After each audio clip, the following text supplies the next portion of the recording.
जय कर टूरे चले ओ पिया मान अल्लाह जय कर टूरे चले ओ पिया मान अल्लाह ओए पर मीना वे दिलों रे भुलाई ना।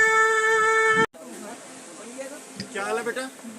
हाँ ठीक ठाक। सत श्री अकाल जी। वो तो बाकी प्रोग्राम तो बाद च करूँगे, पहला मैं सोचा मैं आके मिल लंदा सारिਆਂ ਨੂੰ। ये सब मेंटर से आए हैं।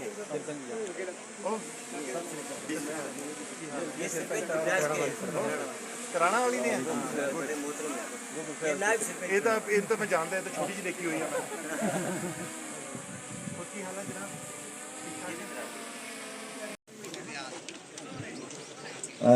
साहब मड़ा वो भी तशरीफ ला जल्दी से जल्दी अंदर आ जाएं, तो ताकि हम अपनी कार्रवाई शुरू करें। उनके हमरा दीडामत मुख्तलिफ इलाकों के मुख्तलिफ सरपंच साहिबान, मैं माजरत चाहते हुए वक्त की किल्लत दामनगीर है, सबके नाम नहीं ले पाऊंगा। शुक्रिया।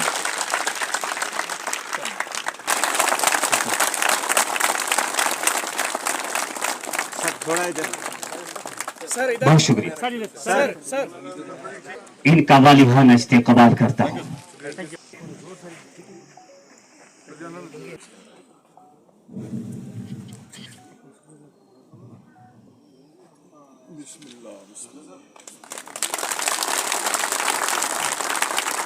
के आखिरी कतरे में हिंदुस्तान पुकारा है, मेरा दिल है मेरी जान है मेरी आंखों का तारा है।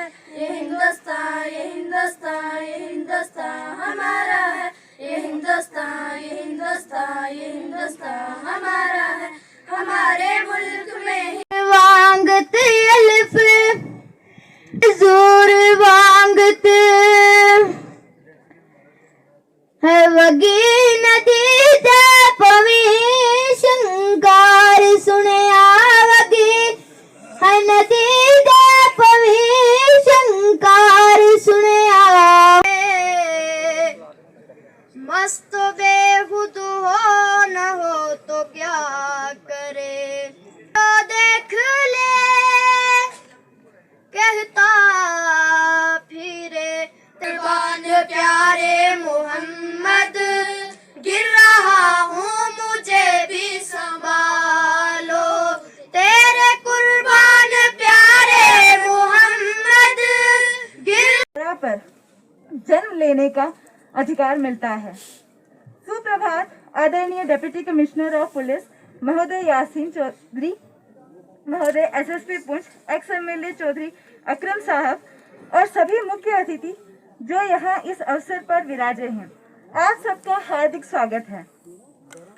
मैं Shazia Ashraf new Kennedy public school मड़ा कुलाली की अध्यापिका आप सबके समक्ष अपने विद्यालय की ओर से सांस्कृतिक कार्यक्रम की डीसी साहब यहाँ आएंगे, कभी किसी ने नहीं सोचा था।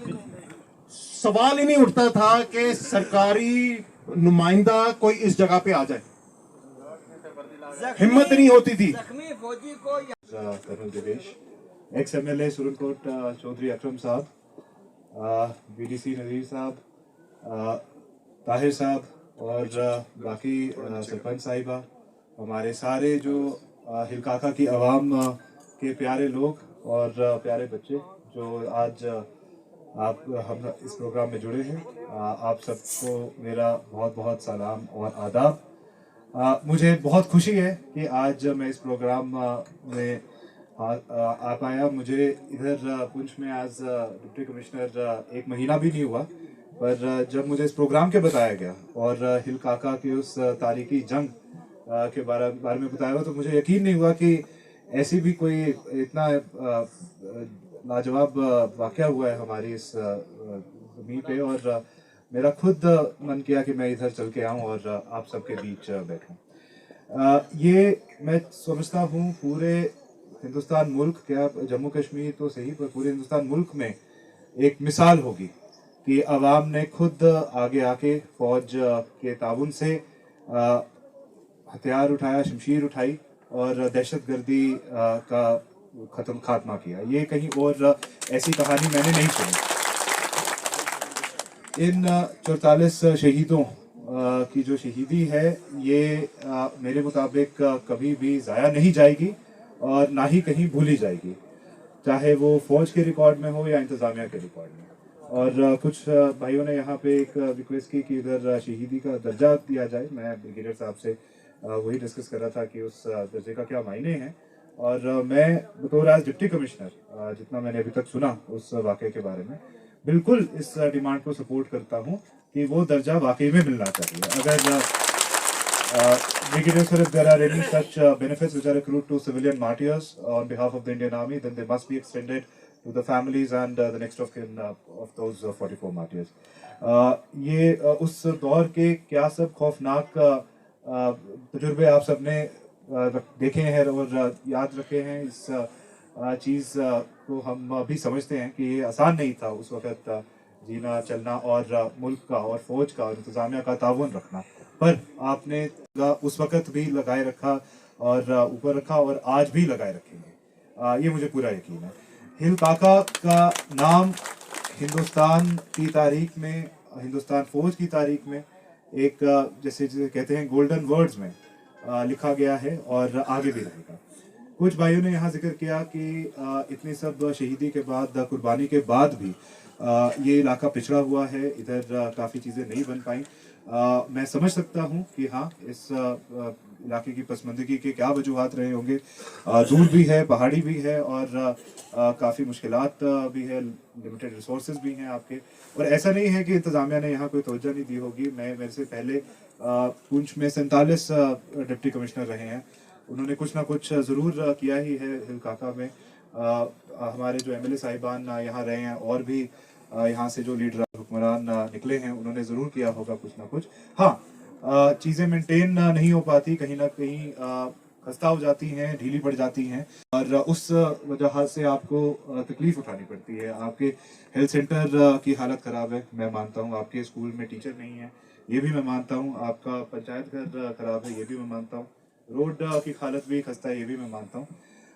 और पर उससे पहले मैं ये कहूँगा कि मुझे ये पूरा यकीन है कि इन सब चीज़ों के अभाव से आपका इस मुल्क के तरफ जो प्यार है वो कम नहीं होगा, उसमें कोई शक नहीं। और ये उन दोनों चीज़ों को लिंक करना कि नहीं हम मुल्क से प्यार करते हैं पर हमें ये नहीं मिला, वो गलत भी है। पर करने वाले लोग हैं, आपको आना पड़ेगा, इनके साथ कंधे से कंधे मिला के रहना पड़ेगा। हमारी एजुकेशन सिस्टम को लेके, हेल्थ को लेके और रोड कनेक्टिविटी को लेके बहुत बड़े इश्यूज हैं। आज ये मुनासिब नहीं समझता, सबने कहा कि हम आप कुछ मांग नहीं सकते, लेकिन हमारा हक है, हमारा फर्ज है, आपसे रिक्वेस्ट कर रहे हैं। की बात होती तभी आप इसको इधर उधर रख सकते हैं, उसको मड़ा के साथ ज्यादा, इनकी ये एक अपनी डिमांड है। उसके बाद मैं ब्रिगेडियर साहब से अर्ज करता चलूं, ब्रिगेडियर साहब, हम इस मुल्क की शान है, फौज हमारी इस मुल्क की शान है, हमें किसी सर्टिफिकेट की जरूरत नहीं है। हम हिंदुस्तानी हैं और अपने मुल्क के लिए इंशाल्लाह हर वक्त जान देने के लिए सफ़े अव्वल में रहते हैं। यहाँ के लोगों ने जो कुर्बानियाँ दी उसके मुताबिक इनको वो वसीला नहीं दिया गया जो बाकी जगह दिया जाता है। यहाँ कंपनसेशन किसी साहब में थोड़ा सा आपके नोटिस में लाना चाहता हूँ। जो कंपनसेशन यहाँ उस वक्त लोगों को दिया गया गवर्नमेंट ऑफ इंडिया की तरफ से, उसमें कुछ धांधलियां हुई। इकट्ठे काम किया हुआ है, इकट्ठे चले हुए हैं। आप पहले रोड नहीं होती थी, पैदल आते होते थे नीचे से, और पैदल कहां से चलते थे हम लोग? दराबा से ही चलना शुरू कर देते थे, क्योंकि गाड़ी का पता नहीं था कि उड़ेगी क्या होगा। और भी तरक्की होगी धीरे धीरे करके, जैसे बाकी जगह पे तरक्की हो रही है बिल्कुल तरक्की होगी यहाँ पे। हम लोग नौजवान हैं, 20, 25, 30 साल के हैं, इन्होंने वो पुराने जमाने नहीं देखे हुए हैं, तो इन्हें लगता है कि ये एरिया बिल्कुल पिछड़ा है। बिल्कुल पिछड़ा नहीं है, बहुत अच्छी जगह पे हैं आप लोग, इससे अच्छी जगह नहीं मिल सकती थी यहाँ पे। हालात देखो यहाँ पे कितने अच्छे हैं। मुझे तो मैं तो पोथा में रहता हूँ, शहर में नहीं रहता, लेकिन यहाँ पे जब भी आता हूँ तो बड़ी खुशी होती है। एक ना अलग तरीके की यहाँ पे एनर्जी है, एक अलग तरीके का माहौल है। किसी से भी मिलो खुश होके बंदा मिलता है, गले लग के बंदा मिलता है, इससे ज्यादा खुशी कोई नहीं हो सकती है। जो है बात कि शहीद हाथ में नहीं, लातों में नहीं, दिल में भी हमसे ज्यादा तगड़े होते थे। ये मुझे फौज का हूं, सिख रेजिमेंट का हूं, यहां पे काफी काम किया है, मुझे भी कहते हुए कोई शक नहीं है कि हमसे ज्यादा तगड़े होते थे ये लोग। ये हिल काका तो चलो एक छोटी सी जगह है, अगर आप दराबा से आगे या बफलिया से आगे का इलाका ले history of Poonch and J&K 27 मई 2003 को ऑपरेशन सरफिनाश लॉन्च किया गया था in a very unique collaboration between Indian army और जो यहाँ लोकल आवाम थी। इसके ज़रिए इसका मकसद था कि ये हिल काका का इलाका जहाँ पे बहुत हैवी इन्फेस्टेशन थी मिलिटेंट्स की, उसको पर्च किया जाए और यहाँ की बहादुर आवाम ने फौज का ताउन किया और एक साथ में 107 मिलिटेंटों को हलाक किया और उस प्रोसेस में तकरीबन 45 आवाम के जो हमारे लोग थे वो शहीद हुए और तकरीबन 35 फौज के जवान शहीद और प्रोसेस में आवाम के 45 लोग शहीद हुए और फौज के 35 जवान शहीद हुए। तो इस इम्पॉर्टेंट ऑपरेशन को कमेमोरेट करने के लिए हम हर साल यहाँ जमा होते हैं और इसके ज़रिए इस इलाके की तरक्की और तब्दीली के लिए भी जिला इंतज़ामिया कमिटेड है। लंबी फहरिस्त है मेरे पास, काफी लंबी फहरिस्त है, इसलिए मैं मुद्दीबाना गुजारिश करूंगा कि जब आज का जो ये प्रोग्राम रखा गया है तो इसका क्या मकसद है? ये सर यहाँ हिल काका में करगिल के बाद एक दूसरी जंग लड़ी गई थी, बहुत बड़ी जंग 2003 में सर्वनाश ऑपरेशन के नाम से। उसमें यहाँ के सिविलियन ने हिस्सा लिया था और यहाँ के सिविलियन जो लोग 45 लोग शहीद हो गए थे उनके यहाँ एक स्टैचू बना गया है और उनकी यादगार में ये सालाना डे मनाया गया है। क्या उन शहीदों का रुतबा मिला है? नहीं, किसी को कोई शहीदी रुतबा नहीं मिला, बस ये आर्मी अपने तौर पे करती है और हम इनका शुक्रगुजार है कि चलो कम से कम याद तो किया है, बाकी कोई शहीदी रुतबा किसी को नहीं मिला। तो क्या मांग रहेगी? हमारी ये गुजारिश रहेगी कि जैसे फौज को, पुलिस को उनको शहीदी रुतबा दिया गया है, ऐसे इन अननोन फ्रीडम फाइटर्स को शहीदी रुतबा दिया जाए, क्योंकि इनकी कुर्बानी उन्होंने तो जो वो तनख्वाह भी लेते हैं, कुछ करते हैं और ये बिल्कुल फ्री में सिर्फ हिंदुस्तान की सेवा करते हैं और कौम की सेवा करते हैं, इनको शहीदी दर्जा दिया जाए। जो सर्वनाश ऑपरेशन किया गया था उसमें कितने सिविलियन जो है वो शहीद हुए थे?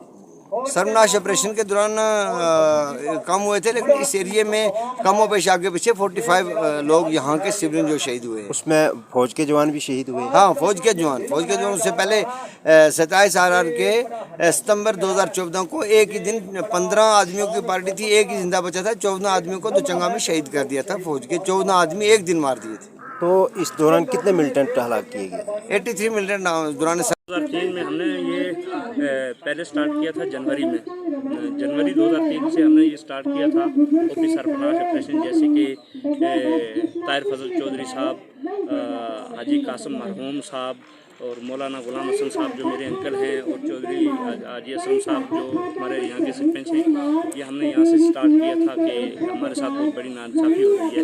ओपी सरफराज के लिए हमने कांटेक्ट किया तो फौज के साथ और हमारे लोगों को मारा था, तो फिर हमने ये स्टार्ट किया कि हमने यहाँ से भागना नहीं है, हमने इन लोगों को भगाना है। तो फिर हमने अपनी जानों की कुर्बानी परवाह ना करते हुए हमने ये ओपी सरफराज ऑपरेशन स्टार्ट किया जनवरी से लेकर 3-4 महीने हमको ये लग गए। फिर हमने 27 मई को हमने यहाँ जिंदाबाद का नारा जो है हमने गंगा चोटी पे झंडा चढ़ा दिया, उनको भगा के, और तताकुटी में झंडा चढ़ा दिया और दरा की मर्ग में झंडा चढ़ा दिया। और दरा की मर्ग से वहाँ से 3 घंटे पाकिस्तान में लगते हैं, दरा की मर्ग से 2 घंटे लगते हैं कश्मीर में, और ये सबसे अच्छी जगह थी उन लोगों के लिए। तो इसलिए वो लोग यहाँ बैठे हुए थे, क्योंकि बुफलिया से ऊपर रोड नहीं थी, तो बुफलिया से ऊपर कोई मूव भी नहीं कर रहा था। जहाँ आज हम खड़े हुए हैं कोलाली में, यहाँ पर वो लोग आकर बैठते थे, तो उन लोगों ने मतलब यहाँ पर पूरा इसको अपने कब्जे में लेकर रखे थे, क्योंकि उन्हीं की कानून थी, उन्हीं की हुकूमत थी, तो वही जो करते थे। हमने फिर जुल्म ना सहते हुए हमने कहा हम भागेंगे नहीं, हम